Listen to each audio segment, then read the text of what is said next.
In this video, I just want to talk for a moment about layers. You'll see that we have our entire app and all the boards that we've created so far. And over on the left-hand side, so far we've been looking at the document assets. You can see all the document assets, the colors, the character styles, all of our components. And then this icon right here underneath that is layers. So depending on which artboard you have selected, so if I select this artboard, it'll show me all the layers for that artboard. And if I select an artboard like this one, the recent activity, you'll see all the layers for that.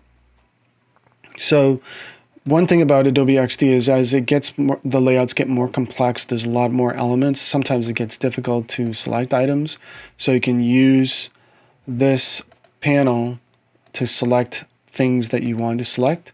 And then there are things that you probably want to name. You probably don't want to go unnamed.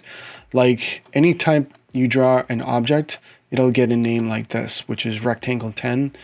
Probably just want to rename this button.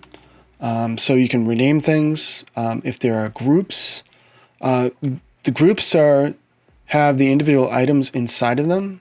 So you can see that this group contains my total calories and my total time.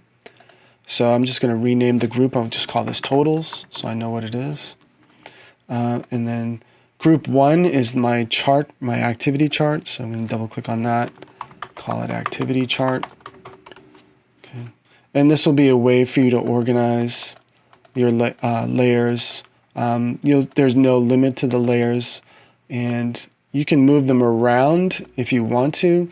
Like if you want to move your groups to the top of the stack, depending on how you want to work, it's totally up to you. You can move these things around, give them order, rename them the way that you want to work with them. So that's layers in Adobe XD.